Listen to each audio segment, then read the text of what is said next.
Hello मेरे प्यारे दोस्तों, आज हम पढ़ेंगे सेल्स के बारे में कि सेल्स क्या होती है, सेल्स का हिस्टोरिकल व्यू क्या है। इसके लिए मैं एक पूरी प्लेलिस्ट तैयार करूंगा जिसमें आपको सेल्स के बारे में ब्रीफली नॉलेज हो जाएगा। तो सेल्स क्या होती है? The unit of life.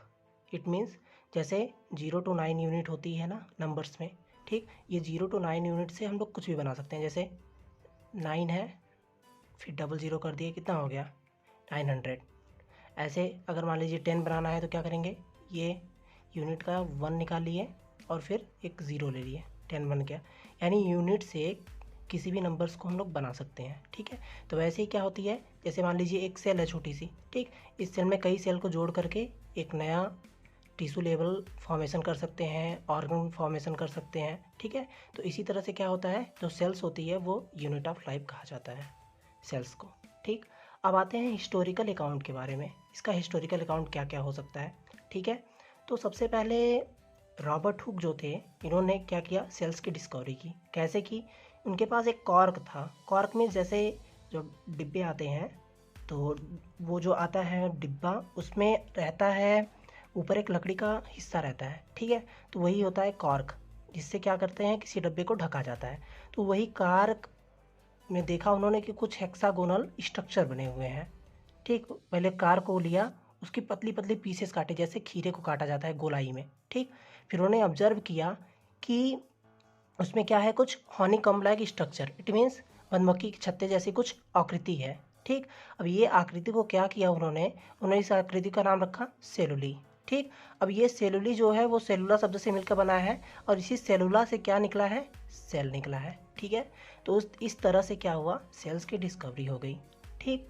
अब लेकिन जो रॉबर्ट हुक जी थे, उन्होंने जिस सेल्स की डिस्कवरी करी थी वो क्या था, डेड सेल्स था। क्यों डेड सेल्स था?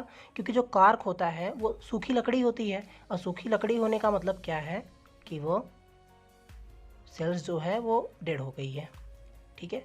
अब आगे चलते हैं, अब आते हैं लिविंग सेल्स की डिस्कवरी के बारे में, ठीक है।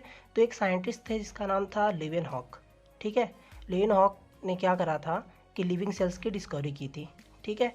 लिविंग सेल्स की डिस्कवरी उन्होंने बैक्टीरिया, प्रोटोजोआ, स्पर्मेटोजोआ, आरबीसीज, ये सब क्या है, एक तरह की लिविंग सेल्स है, ठीक है। ये क्या है, एक तरह की लिविंग सेल्स है। इट मीन्स अगर डेड सेल्स की बात आए डिस्कवरी की तो रॉबर्ट हुक है, और अगर लिविंग सेल्स की बात आती है तो वो है लीवेनहॉक, ठीक है। उम्मीद करते हैं आप लोग को समझ में आ रहा होगा। अब चलते हैं किस ऑर्गन की डिस्कवरी कैसे हुई, क्या हुआ। कुछ इंपॉर्टेंट ऑर्गन है हमारे पास, जैसे जो रॉबर्ट ब्राउन है, रॉबर्ट ब्राउन ने न्यूक्लियस की डिस्कवरी करी थी। किस में करी थी? ऑर्चिड रूट ऑफ सेल्स में, ठीक है। उसके बाद है फोंटाना ने न्यूक्लियोलस की खोज करी थी, ठीक है। किस में करी थी?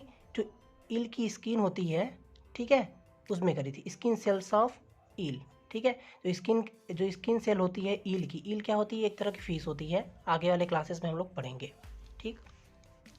अब देखिए, जो स्लाइडेन थे, ये क्या थे, जर्मन बॉटनिस्ट थे, ठीक है। इन्होंने क्या करा था, all plants compost of one और मोर सेल्स, ठीक है। इन्होंने ये बताया था कि जो भी प्लांट्स होते हैं वो एक या एक से अधिक कोशिका से मिलकर के बने होते हैं, ठीक है। फिर उसके बाद आते हैं स्वान बताते हैं कि ये भी जर्मन के साइंटिस्ट थे, लेकिन ये क्या थे, जूलॉजिस्ट थे, ठीक। तो इन्होंने बताया था जो एनिमल सेल्स होती है, ठीक है, उसमें क्या होता है, सेल मेम्ब्रेन प्रेजेंट रहती है लेकिन सेल वॉल अब्सेंट रहती है, ठीक है। तो इस तरह से सेल्स के बारे में कुछ ये नॉलेज है, और नेक्स्ट पार्ट में हम लोग सेल थियरी के बारे में डिस्कशन करेंगे। Thank you.